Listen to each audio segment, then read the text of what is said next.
is a great, great honor to have you in the White House. Thank you very much.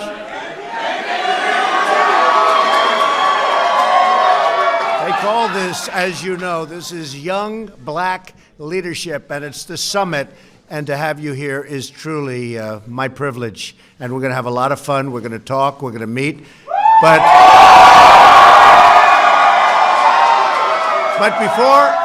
before I do, I'd like to begin, and you are leaders. You're real leaders. I'd like to begin today's remarks by providing an update on the packages and devices that have been mailed to high-profile figures throughout our country and a media organization. I am pleased to inform you that law enforcement has apprehended the suspect and taken him into custody.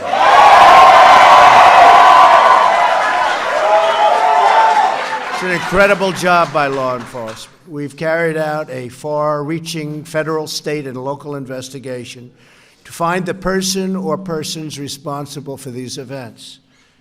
These terrorizing acts are despicable and have no place in our country. No place. I've instructed authorities to spare no resource or expense in finding those responsible and bringing them to swift and certain justice. And we will prosecute them, him, her, whoever it may be, to the fullest extent of the law. We must never allow political violence to take root in America. Cannot let it happen. And I'm committed to doing everything in my power as president to stop it. And to stop it now. To stop it now. I have just concluded a briefing with the Department of Justice following the apprehension of the suspect. I want to applaud the FBI, Secret Service, the Department of Justice, the U.S. Attorney's Office for the Southern District of New York, the NYPD, and all law enforcement throughout the entire country, incredible partners. These people have worked so hard, and to have done it so quickly. It's looking like it's a needle in a haystack. How do you do this so quickly? They've done an incredible, incredible job, and I want to congratulate them.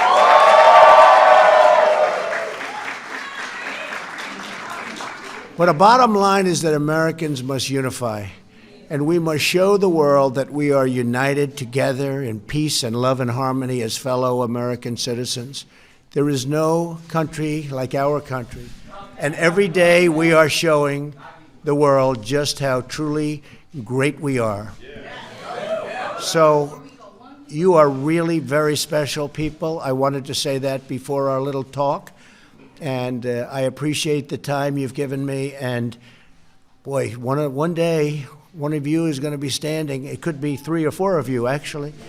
But you're going to be standing right here. You're going to be standing right here. I have no doubt. I have no doubt. Who in this room wants to be president someday?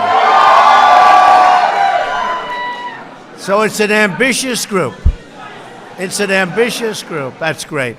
Anyway, thank you all very much. I really appreciate it. For the media, thank you very much. I thought I'd do that, and we feel very strongly. Again, congratulations to all law enforcement. We have the best in the world, and they just showed it. Thank you very much.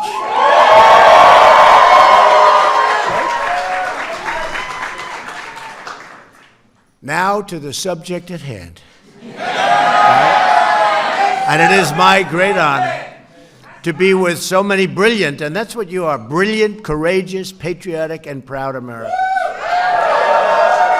Seeing all of you here today fills me with an extraordinary confidence in America's future and the great, great future of our country. Each of you is taking part in the Young Black Leadership Summit because you are true leaders on your campuses, in your churches, and in your communities. You are leaders. Leaders of the future. You're leaders of the present also. Remember that. You're leaders of youth. But it's really something to be your age, and where are you standing? In the White House. Not bad. Not bad. Not bad.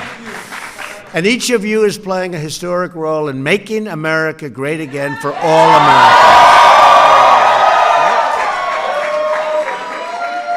We're proudly joined by the Secretary of Housing and Urban Development, Dr. Ben Carson. Where's Ben? Come up here, Ben. This guy was so tough, you know.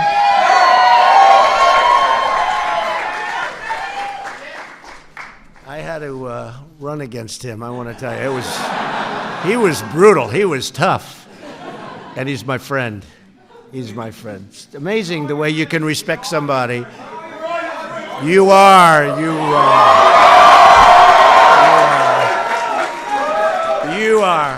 But it's incredible when you run against somebody, you're fighting and fighting, and you're doing everything you can, you want to win, and then it sort of works, and you call up and say, who'd be a great guy for the cabinet? I say, what about Ben Carson?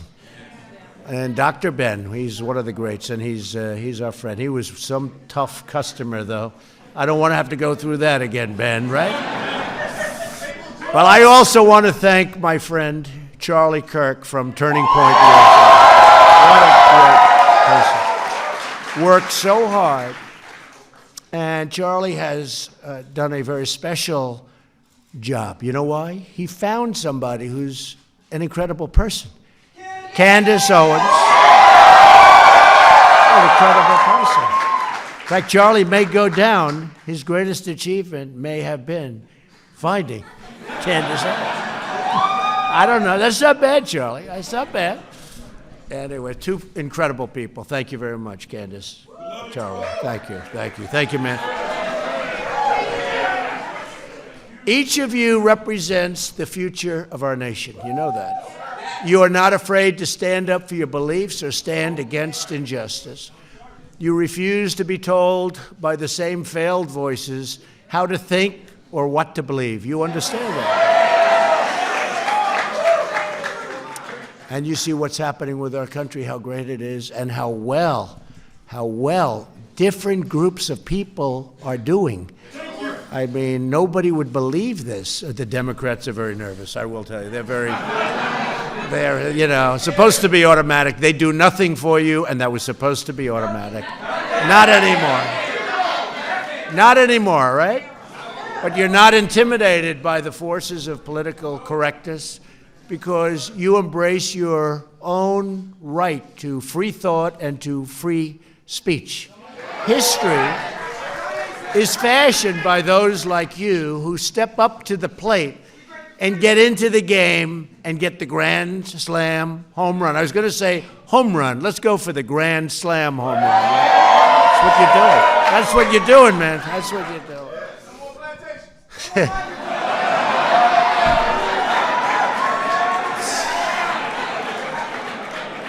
I can live with that.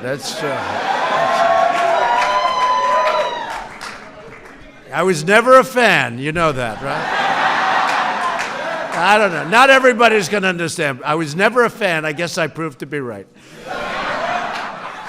But you are demanding a better kind of politics in America. Really are. One where those who have the courage to speak are not attacked, but instead really applauded for what you're doing and what you're saying and how you're helping people. For example, we are grateful to Kanye West. How about Kanye? I don't know. And, you know, Kanye was very interesting because we get these poll numbers, and a lot of them are fake polls. I call them fake polls. And one of the pollsters comes, Kanye leaves, and Kanye's really a great guy. He's a little different, do we say? He's a little different. But he's a smart guy and a good guy. And Kanye came up, and he hugged me, and he's wearing the Make America Great Again cap, and he said, this cap, I feel like Superman. But he understands he's really something very, very special and interesting, and I see why people like him. But he came up, and a couple of days go by, and the pollsters come in. You know, you're falling asleep. They're giving you the same numbers that they've been for the... Sir, what's happened with the African-American community? I said, I don't know. Tell me, what's happening? I don't know. I wasn't thinking. They said, your numbers have gone up like 26 points, which is unheard of. And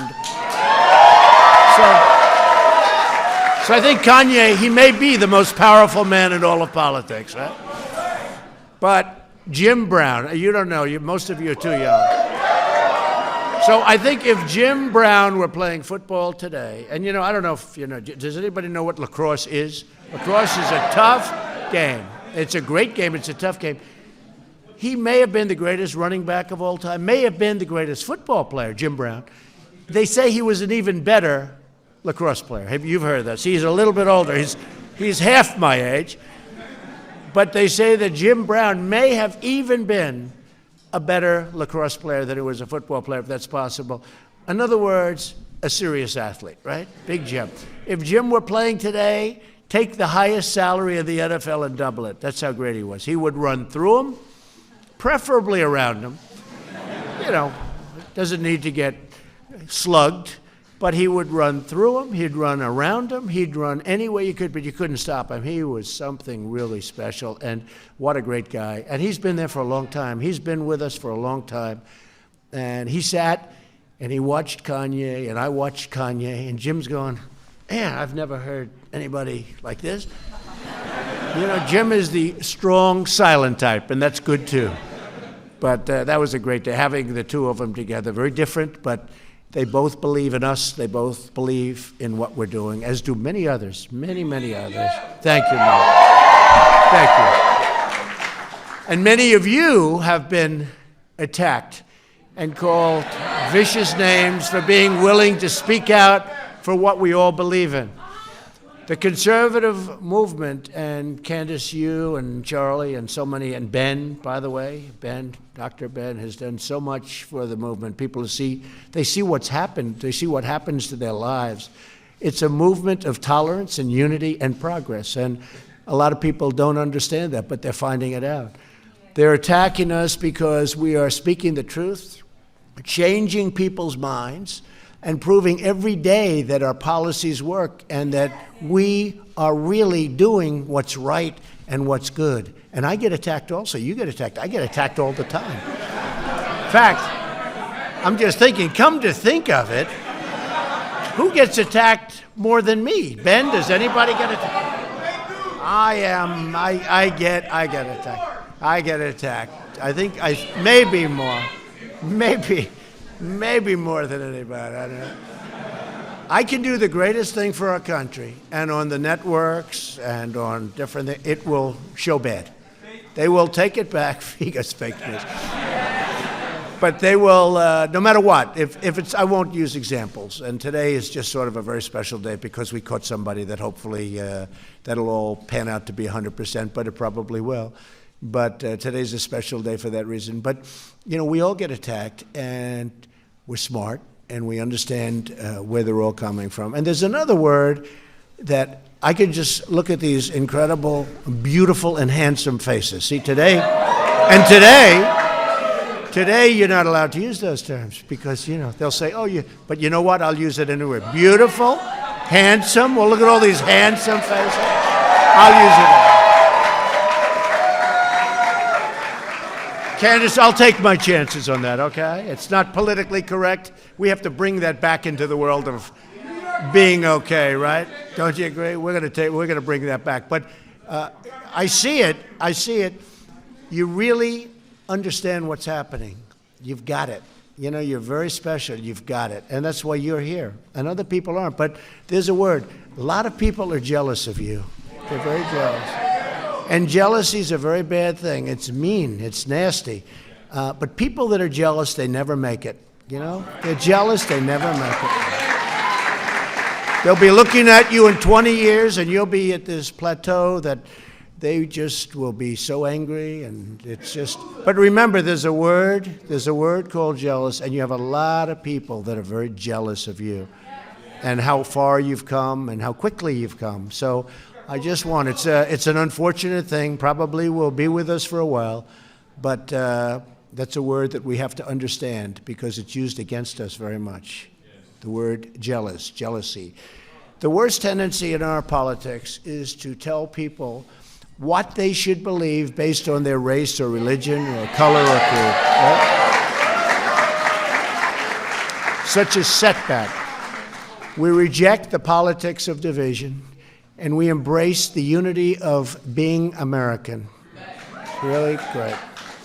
We are one people, one family, and we are one nation saluting one great American flag.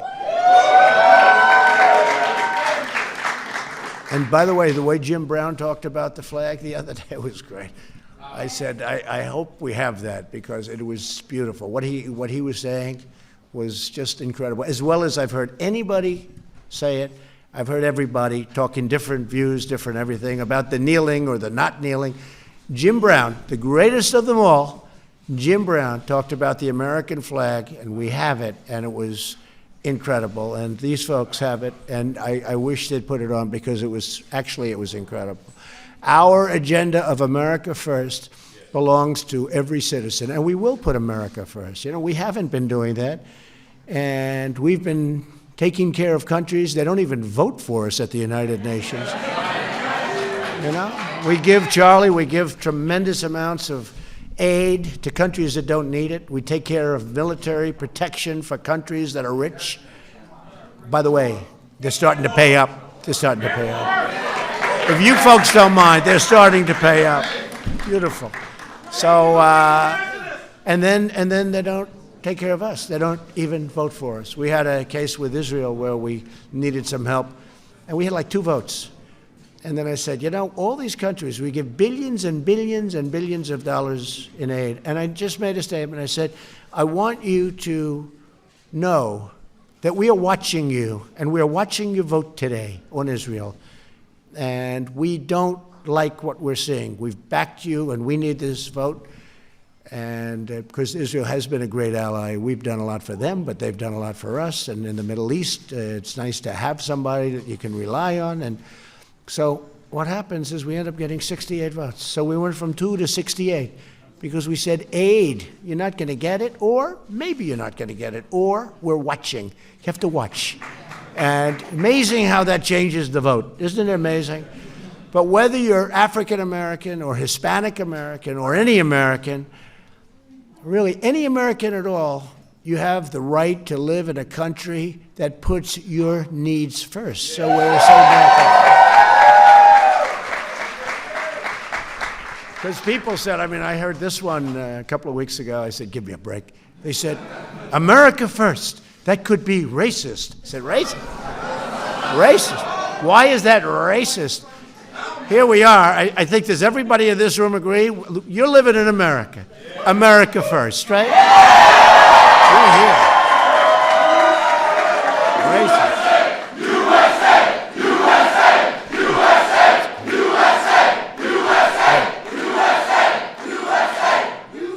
That is really beautiful. This is a beautiful meeting. I have to be honest with you. I go to a lot of them. Some of them I'm, a little bored. I do my thing. I say my words. I say bye, everybody. And I go and I say, it's all right. But this is a very exciting, to me, this is a very exciting place. Every citizen benefits from tax cuts, regulation cuts, and millions more of great paying jobs. Look at jobs. Every citizen benefits from lower crime, safer communities, and school choice. Every citizen benefits from reducing the price of prescription drugs, which we did yesterday, got very little coverage. I was told by a very prominent, congressman, I must say, a few of them, one was a Democrat, very strong, said the reduction of drug prices is more important than health care. And we're doing great on health care, but I've always wanted, it's been really a thing, and we set it up so it's so good, and we had a big, big announcement yesterday, and we are reducing drug prices tremendously. And it didn't get the kind of coverage it should have because it was a big thing. But, they also were competing with this story that took place that now our law enforcement's done such a good job, so maybe that can start to disappear rapidly because we don't like those stories. But we're going to be reducing the prices of drugs and lowering the cost of health care very, very significantly. You're seeing that, and a lot of people are seeing it already. So it's a big thing. Thank you. Every citizen benefits when we stop foreign countries from cheating our workers. That's what they've been doing, you know. They're called globalists. They like the globe. I like the globe too. I like the globe too, but we have to take care of our people. We have to. Globalists. Come on. By demanding trade, and you know, when we have trade deals, we have to make good trade deals for our country. So when I took office, trade, we lost $807 billion that year on trade. Think of it, $807 billion. Nobody even knows what it is. What does that mean? It's so much. It's like, what does it mean? You know, if you said you lost 12 million, we lost $807 billion. We want our trade with other countries to be fair and reciprocal. The reciprocal is very important because we have other countries charging us tariffs of 100% and more, and we don't charge them anything. And now we're charging them, folks. Now we're charging. It's going to be, you're seeing a big difference. And every citizen benefits when we have a strong, beautiful border.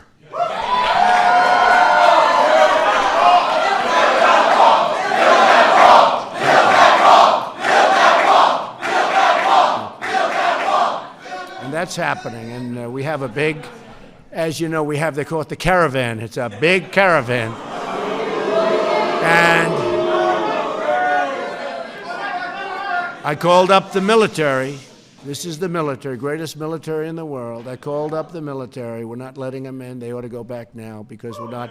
Now, do we want them to apply and come in legally? Absolutely, yes. And millions of people are right now waiting, and they've been working this process for, in some cases, 10 years, and they're almost ready to come in. And then they look on television and they see people just walking in. Not going to happen. It's not going to happen. And we also want people to come in on merit. We need people to help us with all the companies that are moving back to the United States. We have tremendous amounts of companies moving back in. We want people to come in on merit, not people that come in and have no chance of ever loving our country, loving our people. We want people to come in and help us with those companies because the companies really, we have the lowest employment rate we've had in 50 years. We want to be able to get great people to help those companies. But we have tremendous opportunities, tremendous, big, powerful, beautiful companies moving in and coming back. And when you were a little bit younger, like maybe, well, for a long time, I could say this. I could actually go, how about 2 years ago? Companies were moving out like you wouldn't believe, and now they're moving back in, and they're all moving back in. Illegal immigration has been especially harmful to African American communities and also to Hispanic American communities by depressing wages and replacing workers. That's been happening, and it's been very unfair. All Americans have the right to have their laws enforced and their borders protected. We don't have borders. We don't have a country. For decades, policies advanced by Democrats have eliminated opportunity and wiped out good-paying jobs and even great-paying jobs for the black community. You know that. Think of it. Their policies are absolutely adverse to the black community. When I ran for president, I asked black Americans to give me a chance with your vote by saying, what the hell do you have to lose? Remember? Ben remembers that. No, I'm making a speech, and I literally had like 20 points about how badly black Americans are being treated, African Americans are being treated, and it was point after point. Highest crime rate, highest this, worst household ownership, worst age. I'm reading these points. I'm reading them. And I had never seen them before. They were so bad. The crime was horrible in the African American communities. So I'm reading these points. Every one of them is run by the Democrats, every one of those communities. Everyone.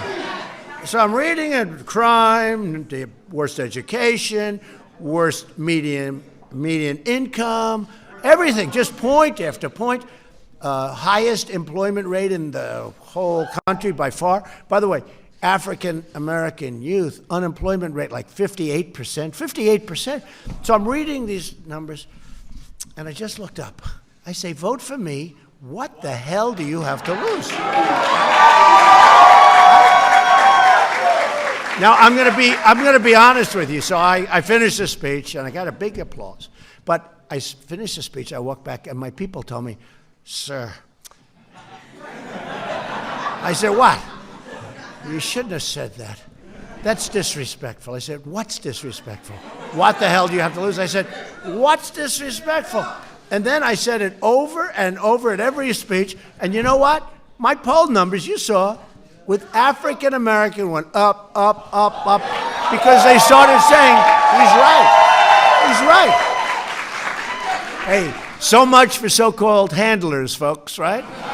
My handler said, "Sir, we don't like that." And I said, "You know what? People like it." And a lot of people have come up to me and they said, "Thank you for saying that," because it made a lot of people think. On every side of the equation, it made them start thinking. So I appreciate that very much. Now I want to talk about what we have done, and more importantly, what you have really gained. You've gained a lot, and we've all gained a lot. I promise to be a president for all Americans. And the amazing results that we've all achieved, you've helped us so much in your communities, incredible. But the results really speak for themselves.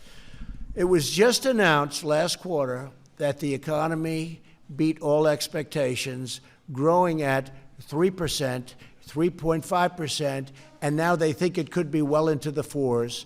They just announced an estimate of 3.5, and these are numbers that were not even thought about. In fact, if during the process of going against in the primaries, and Ben, you understand this, if I would have ever said 3.5 or 4%, last quarter was 4.2%, it was 4.1, they elevated it to 4.2, people would have said that is the most dishonest statement for somebody to say that. So 3.5. And consumer spending is surging like they haven't seen. The African-American unemployment rate has hit the lowest level ever recorded in the history of our country.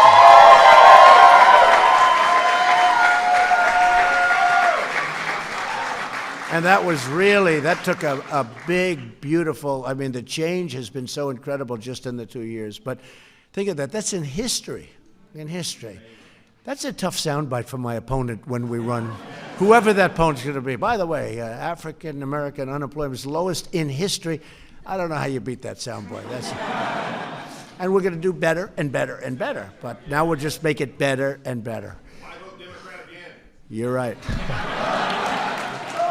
The unemployment rate for African-American women has also reached the lowest number ever recorded. Congratulations. African-American youth unemployment, which was really in terrible shape, those numbers, is the lowest level ever recorded, history. The African-American poverty rate is now at its lowest level in history. So the poverty rate is at the lowest level. I think this is awfully tough for the Democrats to debate. Let's say we're debating, and I throw a couple of these numbers. How do they get us, right? How do they get us? Candace, this is a tough number to beat, right? Businesses owned by African-American and Hispanic women are growing at a faster rate than any other kind of business or business-type ownership. Think of that. African-American women, entrepreneurs. That's fantastic. That's a great number right there. Think of it, growing faster than any other business or business group. But it's called winning, right? Winning, yes, I got it. But we still have a lot to do. The Democrats' policies, and you notice I never say the Democratic party. You know, the word is Democrat, but when you say Democratic, it's much nicer sounding, right? They should change their name, actually, but I'm not going to tell them that. I don't want to see all those cameras. I don't want to tell them that. But they say the Democratic Party. It's not that. It's called the Democrat Party. It doesn't sound good, right? I hate it. I hate to say it. You know, you're making a speech, and then you say the Democrat Party, and a lot of people say, oh, it should be the Democrat, because it sounds so much better. They should actually change the name. I'm giving them free advice. Change the name, because we'll still beat them. Their policies are no good, so it doesn't matter, right? But Democrat policies have led to unsafe communities, failing schools, over-incarceration, which is a big thing that Jared Kushner is working on. There's Jared. Look at Jared. Hi, Jared. He talks about that, the prisoners, and they get out and they couldn't get jobs now. You know, it's one stat that I wasn't going to even mention today. It wasn't part of it, but we're very proud. Jared Kushner has worked so hard on this, and beyond anything you can believe. Maybe he feels more strongly about this than any other thing you're working on. He's working on some very exciting things. But now, for the first time ever, think of this, prisoners, because the economy is so strong, for the first time, prisoners are getting jobs. And you know what's happening? They're getting a second chance. And I think, frankly, the African-American community, it's not a point I ever bring up because, you know, you don't associate it with anything, but except for the prisoners themselves. But the African-American community appreciates that maybe more than anything we've done. And maybe I should stop bringing it up. What has happened is the economy is now so strong that people are hiring people that got out of prison, giving them a second chance, and giving them a third chance, really, and giving them a lot of chances in some cases. But I'll tell you what, I've spoken to friends of mine who would have never, it wasn't even on their radar. And now they're hiring people getting out of prison. And one of my friends said, you wouldn't believe it. They're like incredible. They're incredible. And I don't mean everyone, because there's no, even in this room, we probably have a couple of bad ones, right? What do you think? Are there any bad ones, huh? No bad ones? But, you know, some of them won't work out, right? Some of them won't work out. But I'm hearing from people that it's incredible how good they are. And they are really, the employers are really appreciated by the people that come out because they've given them that chance. This one friend is beyond. He's doing it more and more and more, and he's had tremendous success. Now, that's a little artificial because it's done because the economy is so good it's hard to get people. But we've started a whole trend because not only are they getting the people, but they're doing a fantastic job. So I'm so honored by that. It's something nobody talks about, and to a certain extent it's because of the economy. But now it's going to carry over beyond the economy, and it's really something we should all be proud of that one. Too many black Americans are trapped in failing communities. We understand that. And I talk about this. In the past, the black community has been promised everything from the Democrats, by the Democrats, and they've gotten nothing. They've gotten nothing. And there's been no incentive. You know, incentive is an important word. There's, like, you have an incentive to be great. You know, you see the incentive. You feel it. Like just being in the room today. There's no incentive. It's like you're giving, but ultimately that becomes a trap. It's all a big trap. While the Democrat Party, see, Democrat, is obsessed with resistance, we are focused on results. We want results. That's what we want. And where the Democrat Party has failed, Republicans have delivered, and we have really delivered big. And you know, I've only had, it's not even 2 years. It's actually not even that close to 2 years. It would be January 20th, so we have a long way to go. And I can say, and I say it all the time, and I have to be careful because they'll always correct me if I'm slightly wrong, but no other president, no other administration has done in its first 2 years anything near what we've done with regulations, with the big tax cuts, with choice for our veterans, with what we said about prisoners and coming out. I mean, you know, hundreds of things. We've done so many things. And the economy, of course.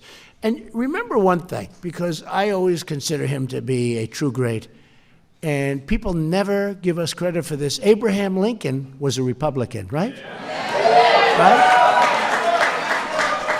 I was having arguments with people. We were talking about what the Republicans were doing, and I don't know. I wasn't probably on my game, and I wasn't doing so well, and I just blurted out. And I said it's strong. I said, but Abraham Lincoln was a Republican, and I won the argument. I just said that. Abraham, Honest Abe. I wonder if he was really that honest, but you know what? Let's assume Honest Abe was Honest Abe. But he was a Republican. Your leadership helps our entire country see that the Republican Party is growing, and it's true. It's becoming a vibrant party because of you, and youth all over, but because of you. And it's growing like never before. It's a party of opportunity. It's a party for all Americans, regardless of race or religion or gender. And we're fighting for the right of every American child to grow up in a safe community. So important. You know, sometimes you'll say, we want strong action, we want safety.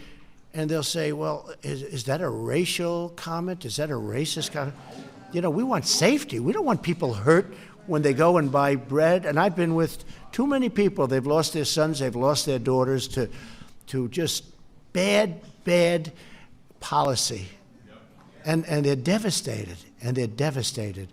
And then they go out and they vote for Democrats, and it just doesn't make sense. Never made sense to me. So, and I think the people in this room probably understand it even better than I understand it. Never made sense.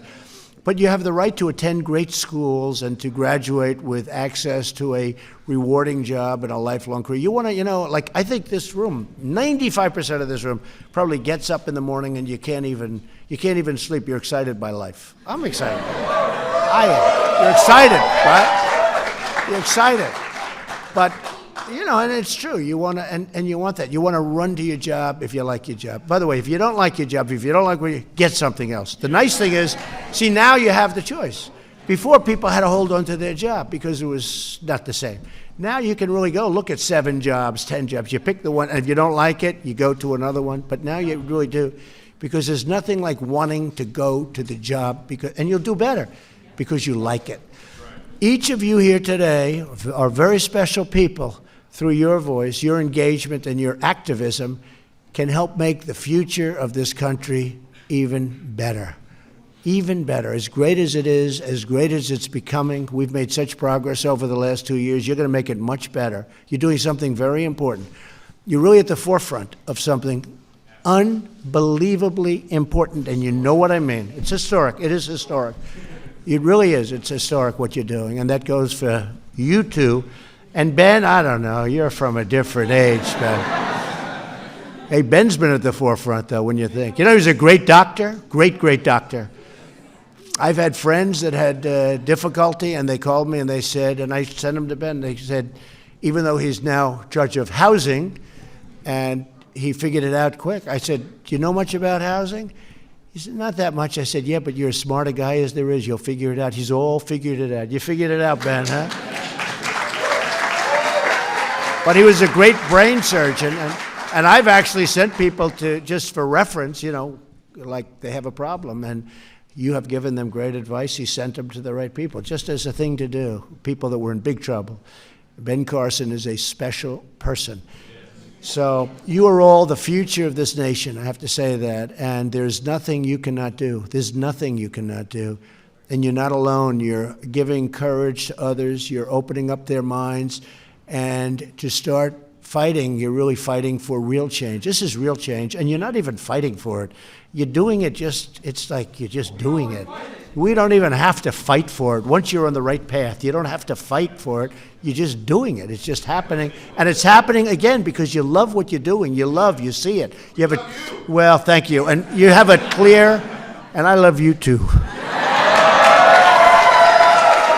But you have a clear vision. You know, it's a clear vision. When you do that, you don't even have to fight. But if you meet every day with optimism, I say it all the time, if you confront every obstacle with determination, never quit. Do we have any quitters in this room? Anybody quit? Not one hand. Are you raising your hand? You don't look like a quitter. This is waving to me, not, thank you. If you face every challenge with confidence and pride, really like Candace has done. I mean, I saw Candace originally with Kanye again. This Kanye is something, right? But just unrelated. And I said, who is that? Right? But you. And here we are. Look how she's like a rocket ship, right? Boom. Then there's really no goal you cannot achieve and no dream beyond your reach. Nothing. And you will. There will be people in this audience, I really believe that will be standing here someday. So do what you love, look out for your neighbors, care for your fellow citizens, and always keep the courage of your convictions. And you've got that courage. Never, ever stop.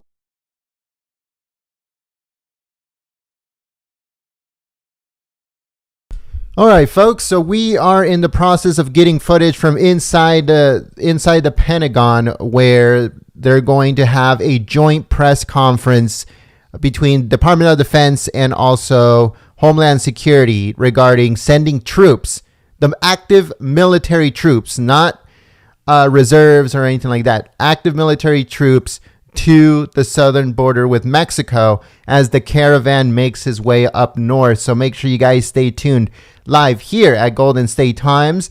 It's a little bit more difficult to get the footage, the stream from the Pentagon than it is from the White House or the State Department. So stay tuned live here at Golden State Times, folks. The president gave a speech earlier today. So after you guys are done with this, if you guys didn't see that speech, then make sure you go on the channel. Also, there was a press conference with Sarah Sanders earlier today. So make sure that you guys check that out too. It should start soon, folks. Like I said, it's a little bit more difficult to get it before the actual press conference starts at the Pentagon than it is at the White House or at the State Department. So stay tuned, folks. It should start soon.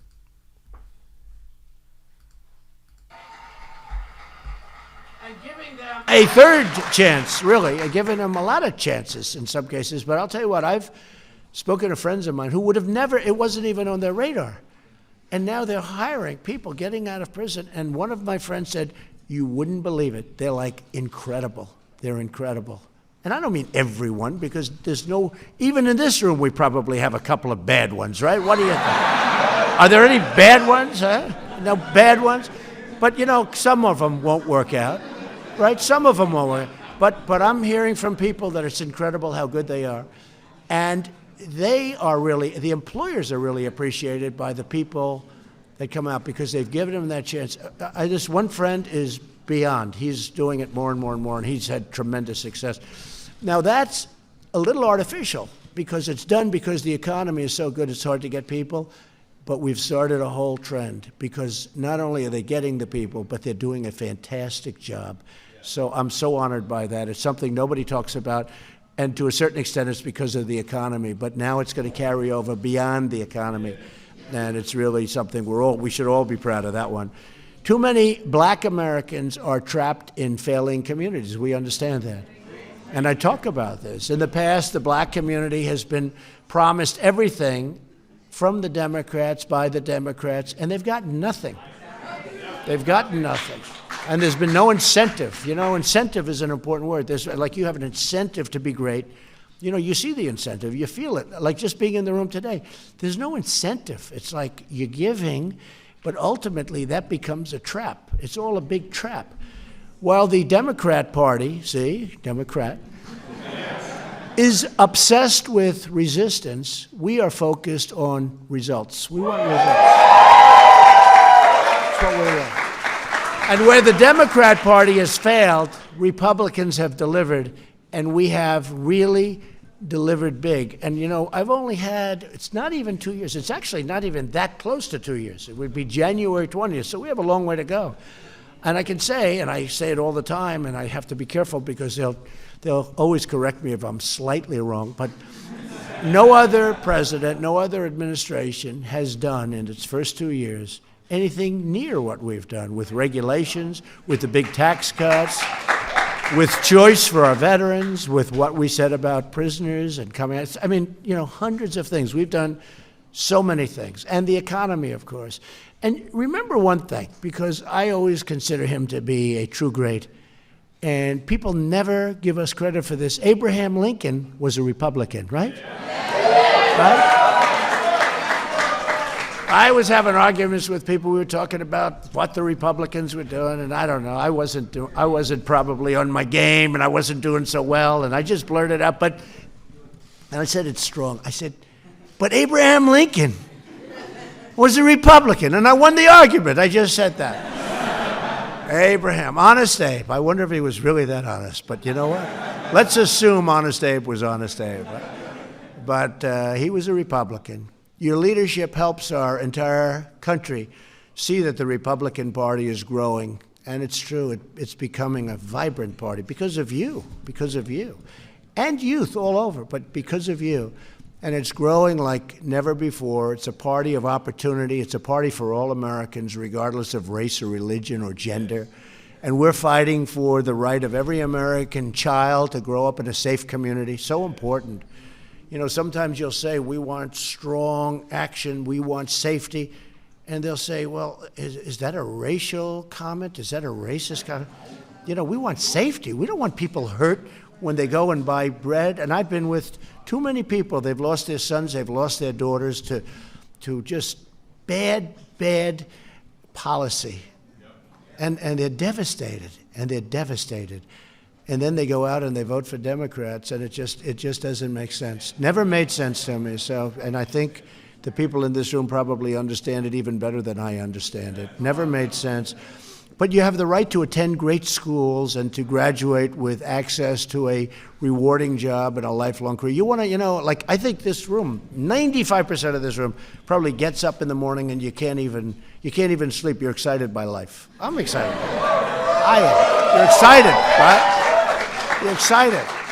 But, you know, and it's true. You want to, and you want that. You want to run to your job if you like your job. By the way, if you don't like your job, if you don't like where you get something else. The nice thing is, see, now you have the choice.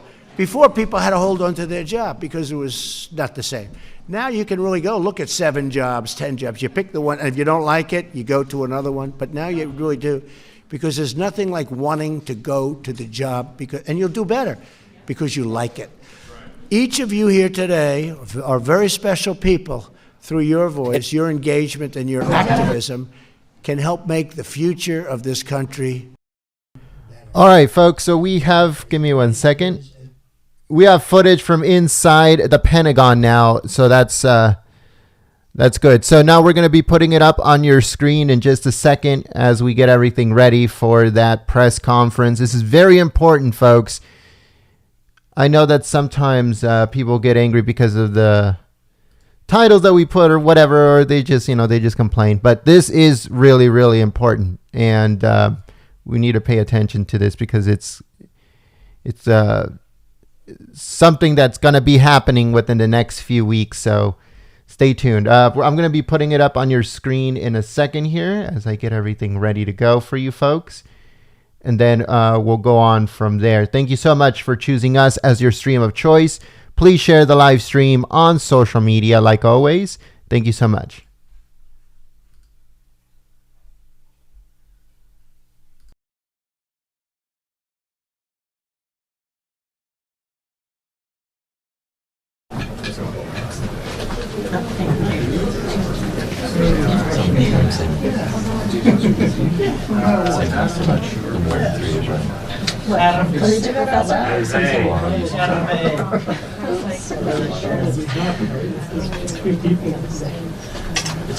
It's right now.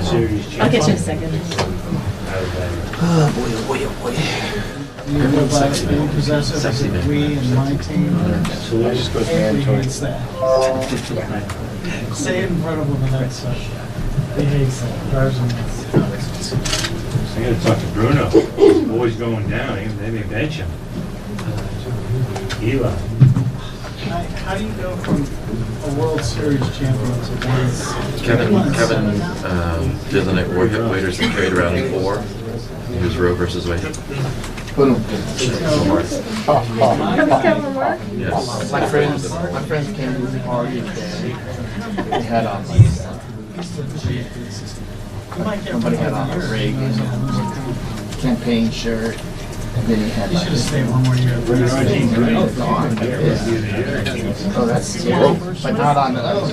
Him and his wife, she had like a Coke conservative shirt, RG 3 and 13. Oh, that's crazy. and they both would stand there and go like this. Great makeup job.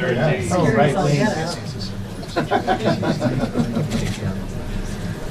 They always are a little political oriented. That was good. This. Her makeup that she does. I was just saving my knees a little bit. There we go. Good, how are you? Who moved that? Sarah, Who moved that? New York Times. Yeah, you guys are good. No, not sure if that I'm a fan of hers. Sarah? Her photography or her? Maybe a little bit of both. The new girl? I haven't seen her. She's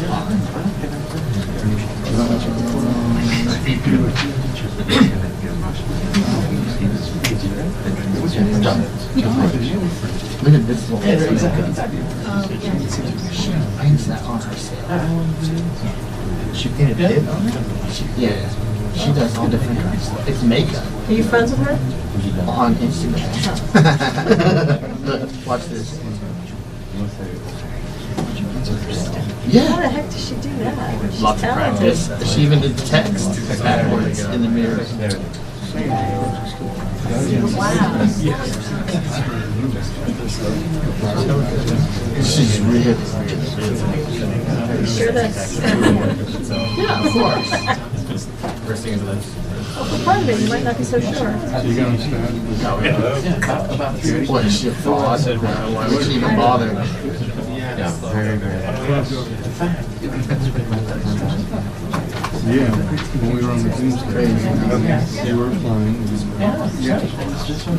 Good luck. What time? Yeah, well, disappeared.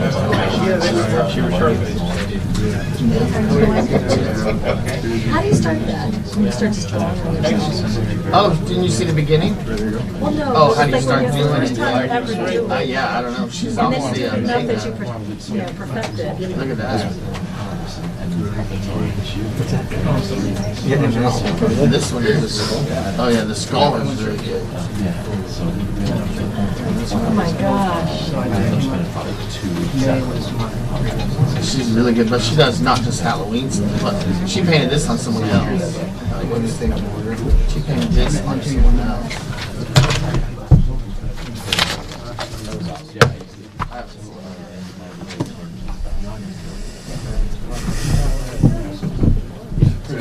Two minutes. So yeah, so this will serve as your 2 minutes. Okay, 2 minutes. 2 minutes. Everybody else acts just right. 20 seconds.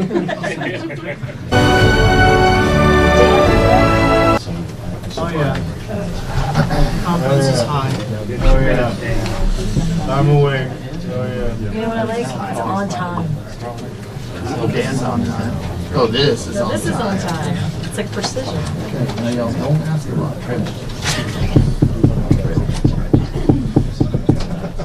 Look like that. I'm practicing on this camera. Yeah. Good night,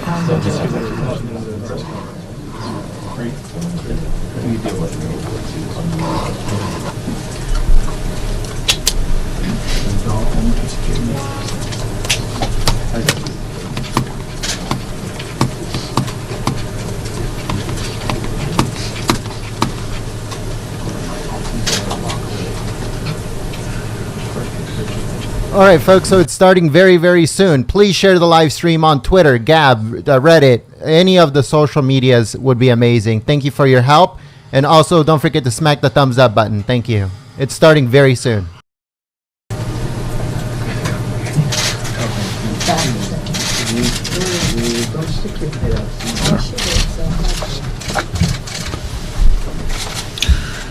Thank you, everybody. With that, we'll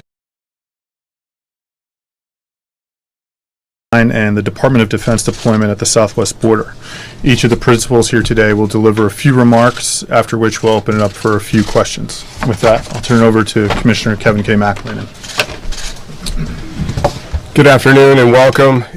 Commanding General O'Shaughnessy of U.S. Northern Command and I wanted to update you on our efforts to prepare for enhanced security operations in order to address the potential. General O'Shaughnessy of U.S. Northern Command and I wanted to update you on our efforts to prepare for enhanced security operations in order to address the potential for large groups of migrants to arrive at the U.S. border, southern Mexico, part of a so-called caravan.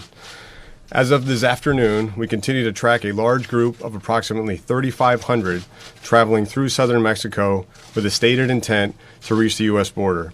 This group is near the Chiapas-Oaxaca border in southern Mexico. We're also aware of a second large group of migrants at the Ciudad Hidalgo border crossing between Guatemala and Mexico. Size estimates for the second group are around 3,000 as well. Who place themselves in the hands of violent human smugglers, paying $7,000 per person to make the journey. They're incentivized to try to cross by our border by the gaps in our legal framework and the expectation that they will be allowed to stay. This means that at any given moment, there are tens of thousands of intending migrants between the Guatemala border and the U.S. border moving towards us at any given time. Within that flow, and included, are about 17,000 criminals last year, along with hardened smugglers and people from over 100 countries around the world.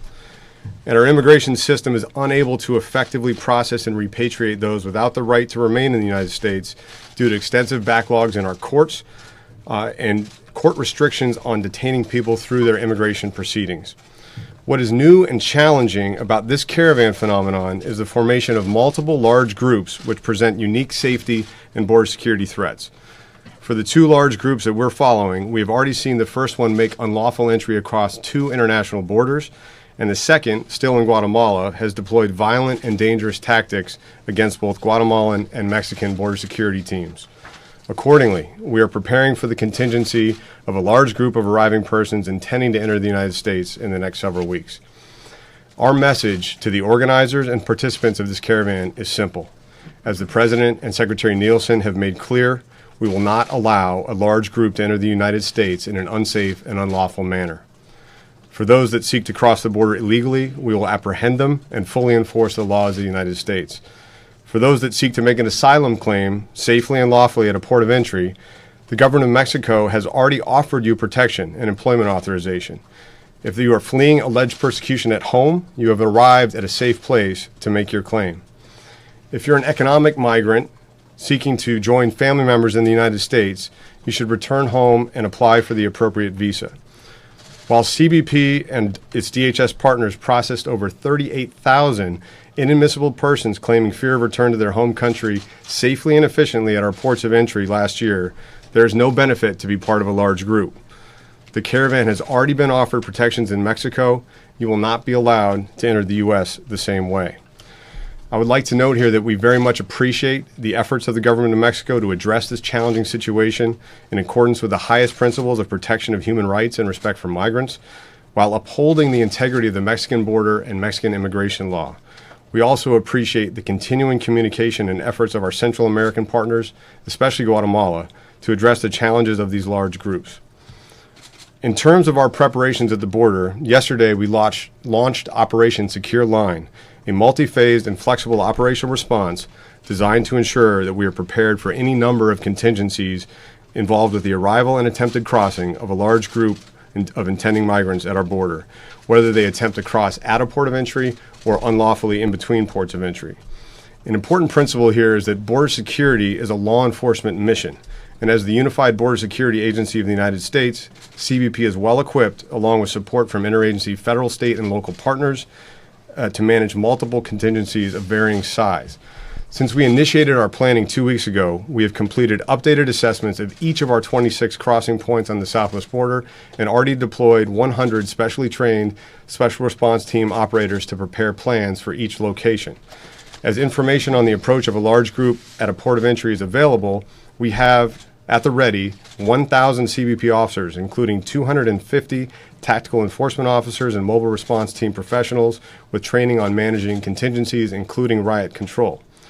Between ports of entry, we have an additional 830 Border Patrol agents on standby ready to deploy, to include 140 Special Operations agents, 385 Mobile Response Team agents, and an additional 350 agents from unaffected sectors. These agents will be augmented and supported by over 24 CBP air assets for surveillance and mobile response, including 4 Blackhawks, 6 additional helicopters, as well as multiple fixed-wing assets and unmanned aerial systems.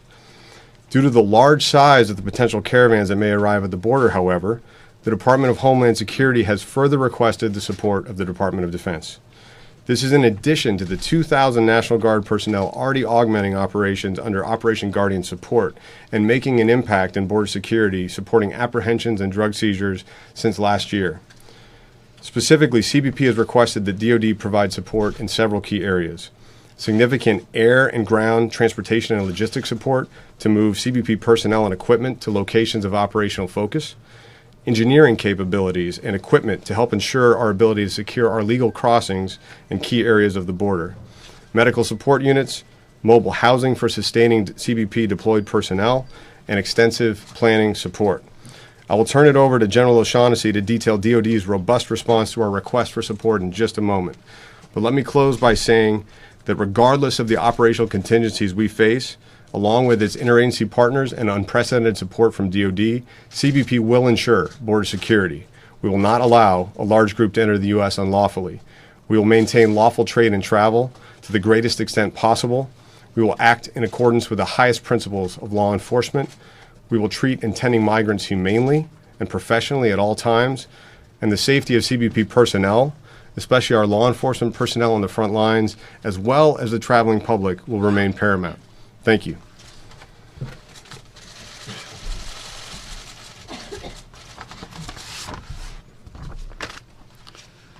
Well, thank you, Commissioner McClellan, for the partnership and the opportunity today to speak about how U.S. Northern Command, as the operational command for the Department of Defense Forces, is providing mission-enhancing capabilities to the Department of Homeland Security and U.S. Customs and Border Protection to harden the southern border. DoD has a long history of supporting DHS, and now, more than ever, U.S. Northern Command has a well-established relationship with the Department of Homeland Security. Examples include the recent support for Hurricane Michael, Hurricane Florence, our cybersecurity initiatives, and our critical infrastructure protection that we're doing with the Department of Homeland Security. Our mission of Homeland Defense is inextricably linked to the Department of Homeland Security's mission of Homeland Security. Operation Faithful Patriot, as we've named the military operation supporting CBP in hardening the southwest border, is the latest example of this critical partnership. In a macro sense, our concept of operations is to flow in our military assets with a priority to build up southern Texas, and then Arizona, and then California. We'll reinforce along priority points of entry so as to enhance CBP's ability to harden and secure the border. The specific request for assistance is for the active duty military to enhance the capacity and capabilities of CBP by providing robust military capabilities. Our first level of effort with CBP will be to harden the points of entry and address key gaps in areas around the points of entry. And here's a list of just some of the capability that we're bringing. First, the U.S. Army Corps of Engineers. They bring amazing expertise earned through years of experience under challenging conditions, including the current work of building the border wall. We're also bringing 3 highly experienced and capable combat engineering battalions with expertise in building temporary vehicle barriers, fencing, and are bringing them in with heavy equipment, which as we speak right now is line hauling towards Texas. We're bringing military planning teams that are already actively engaged with their CBP counterparts. We've integrated command and control capabilities. We're working with our aviation, engineering, medical, and logistic resources to bring them to bear. We're bringing 3 medium-lift helicopter companies in. These are aircraft equipped with the latest technology. They're enhanced with optics. They have NVGs. They have sensors that will allow them to operate at night and be able to provide assistance to bring our CBP personnel exactly where they need to be, regardless of the conditions. We'll be able to spot and identify groups and rapidly deploy CBP personnel where they're needed. The helicopters will ensure the CBP agents can arrive in the most austere locations. They can fast rope down if they need to. They can conduct and work their law enforcement activities. These aircraft will also ensure those agents needing medical assistance will be able to get that assistance when required. In addition, we're bringing military police units. We're bringing strategic airlift to bear. As we sit right now, we have 3 C-130s and a C-17 that is ready to deploy CBP personnel wherever they need to be at any time. We have deployable medical units. We have the logistical support. We have command posts. We're bringing again command posts so we can combine with CBP, and we have combined command posts where our operational commanders will be working side by side to integrate our efforts. And make no mistakes, as we sit right here today, we have about 800 soldiers that are on their way to Texas right now. They're coming from Fort Campbell. They're coming from Fort Knox. They're moving closer to the border. They're going to continue their training, and they're ready to deploy to be actually employed on the border. We're deploying aviation assets that can quickly transport our CBP personnel. But it isn't just the men and equipment and the soldiers that we're bringing. We've already brought critical material, and it's already in place. We have enough concertina wire to cover up to 22 miles already deployed, already to the border. We have additional concertina wire that we can string with over 150 miles available. Additionally, working at where the reinforcements are needed so we can get it exactly where CBP wants us to put it. By the end of this week, we will deploy over 5,200 soldiers to the southwest border. That is just the start of this operation. We'll continue to adjust the numbers and inform you of those, but please know that's in addition to the 2,092 that are already employed from our National Guard Operation Guardian support that's been so effective. And my final point I'd like to stress is that everything I've discussed here fully adheres to our current authorities and governed by law and policy. We know border security is national security, and the U.S. military will advance CBP's capability to harden the border. Department of Defense is already and will continue to provide support to CBP to secure the border. Thank you. With that, we'll open it up for a few questions. Tara? Thank you. General O'Shaughnessy, Tara Kopp with Military Times. A couple of questions, sir. First, why weren't National Guard forces used instead, since it's typically a state governor role to bring those troops to the border? Secondly, how will you ensure that the active duty forces along the border will be operating in compliance with Posse Comitatus, and will those forces be armed? Thank you. Yeah, thanks for those questions. First, to be clear, Operation Guardian Support continues on. 2,092 National Guardsmen employed right now under the governor's authority. That will continue. This effort, Faithful Patriot, is complementary to that effort, but brings additional capability and capacity to help CBP. With respect to Posse Comitatus, everything that we are doing is in line with and adherence to Posse Comitatus. But sir, why not use the National Guard forces? And will the forces, the active duty troops on their way, will those soldiers be armed? To be clear, we are using the National Guard forces, and that's under Operation Guardian Support, very effectively being employed as we speak right now. We're bringing additional capability with Title X forces under Faithful Patriot. We have the authority given to us by Secretary Mattis. The units that are normally assigned weapons, they are in fact deploying with weapons. Ann Flaherty with ABC News. My question is for the CBP Commissioner. You're talking about a caravan that's already dwindled down to 3,500 people. The last caravan eventually dwindled down to only 400 people by the time it reached the border. And yet you're talking about numbers for the active duty military that would be double that. Why do you feel that this is necessary? And is this a political move shortly before the election? Yeah, this group is very large. 3,500 is much larger than the Via Crucis caravan or caravans we've seen in the past. We do see other large groups forming. Again, there's 3,000 or so at the Guatemala-Mexico border now, hoping to join up with the lead group.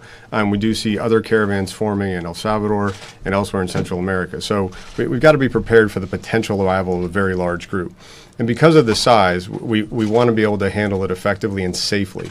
What we saw when this group crossed the Honduras-Guatemala borders, they did it very forcefully. They pushed past the Guatemalan security forces.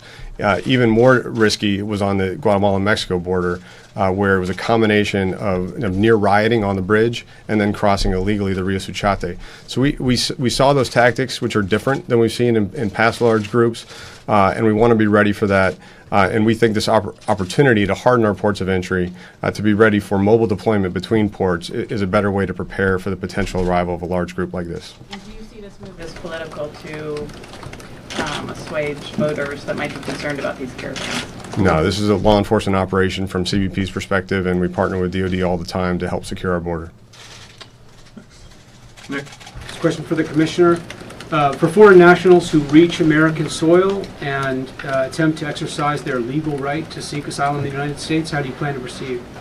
Yeah, under existing law and policy, we'll process people that we apprehend crossing illegally or arriving and presenting lawfully but without documents at our ports of entry the same way we're doing currently. Will be taken into custody, not returned to Mexico? That's an ongoing conversation on how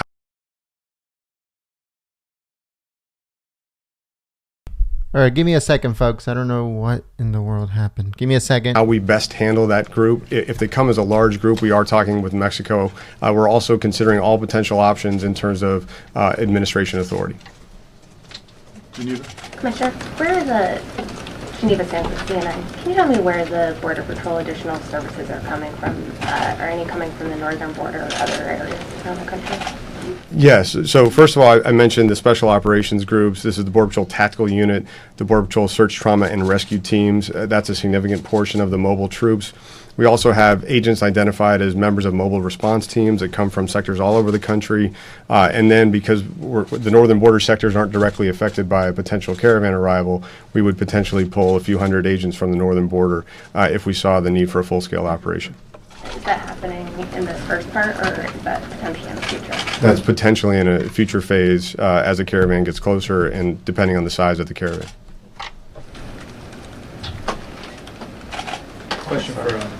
Question for General O'Shaughnessy.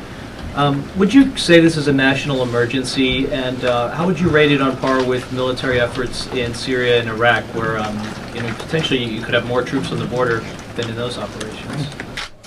I think the president has made it clear that border security is national security. That is direction we've given. That's the direction that we're marching to. Our orders are very clear. We are engaged. We're here to support CBP, and we're going to secure the border. Okay, folks, we have time for a couple more questions. Sir? This is for the Commissioner. Two quick questions. First is, do you have a sense for how many additional miles of temporary fencing or vehicle barriers you need or are going to be done in this operation? And then second is the inspector, I think it was an Inspector General, not GAO, recently had a report on the previous caravan and said that the way that CBP handled funneling or preventing people from coming through the ports of entry actually sent them between the ports of entry. Any lessons learned from that you're going to do differently? So first of all, we've made a broad request for assistance, which is being responded to robustly, as General O'Shaughnessy outlined. We're going to use fortifications to help both at the ports of entry so we could manage the potential arrival of a large group trying to enter through a port of entry infrastructure, but also in the immediate areas around ports or other vulnerable areas of the border. So that's still being worked through with DOD and exactly what that structure would require, and it would be obviously dependent on which direction we see a group moving. Now, you can only process a certain number of people at a time, even if they're presenting lawfully. So we would want to work with the government of Mexico if this group does make it all the way to the border. And again, the president of Mexico has offered very generously protections, employment authorization, shelter, and status to this group in Mexico. So if you're really seeking asylum, you've reached a safe place and you've been given a generous offer by the first country that you've crossed into from Central America. So I think that's an important point to focus on. So we'd want to work with Mexico to manage that flow and ensure that people don't try to cross illegally. That is more dangerous. They generally have to engage with a smuggler, and it's even less orderly than a large group arriving. So that's what we're going to be focused on in partnership with our government of Mexico counterparts. Is there anything you've been able to do to actually change that incentive structure that existed last time? We're processing, I guess, throttling them through the ports of entry, sent them the other direction. So I think that's questionable. We, as I noted in the outset, we processed 38,000 claims of fear of return to a home country at our ports of entry in the last fiscal year. That is far and away a new record. So we are providing access to asylum seekers at our ports of entry lawfully as directed. So I think that's an appropriate point to understand. Sure. Last question. Colleen? Hi, Colleen from excuse me, AP. I just wanted to clarify if people are crossing between ports of entry, will they be able to claim asylum if they make it through? What will happen in terms of trying to claim asylum if they manage to get through? I think part of the goal is to deter people from trying to cross between ports of entry. We're going to have a substantial capability with CBP assets supported with extra mobility and capability with our DoD partners. So we don't want them to cross that way in the first place, and we will apply the full extent of our laws to those who do cross illegally. All right, everyone. Thank you very much. If you have any follow-up, we're happy to take for action after. Appreciate you taking the time today. Thank you. Thank you.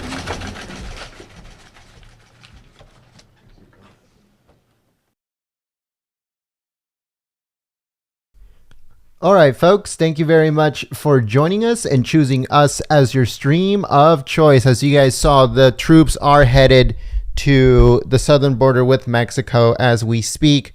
And the president is keeping his campaign promise of securing the border and making sure that nobody comes in illegally. It's going to be very difficult now that the troops are going to be down there. And like he said, they are going to be armed if, in fact, they need them at that point.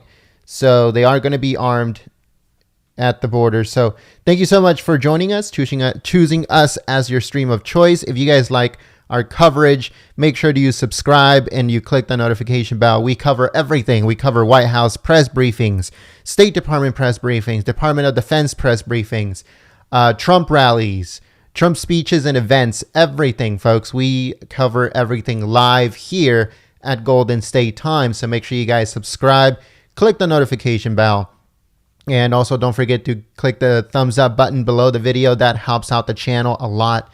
Thank you to all those that shared this stream on social media, Facebook, on Twitter, on Reddit, on any of those social medias. Thank you so much for your help and your support. Also, thank you to the moderators for coming out, keeping the chat clean and enjoyable for everyone. We're going to be updating you guys on social media of any upcoming news. There is going to be a Trump rally on Halloween, October the 31st, 4 p.m. Pacific, 7 p.m. Eastern, live here at Golden State Times. There's also going to be a rally on the 1st, the 2nd, and the 3rd. So 4 rallies back to back to back live here at Golden State Times. Thank you so much, and I'll see you guys soon.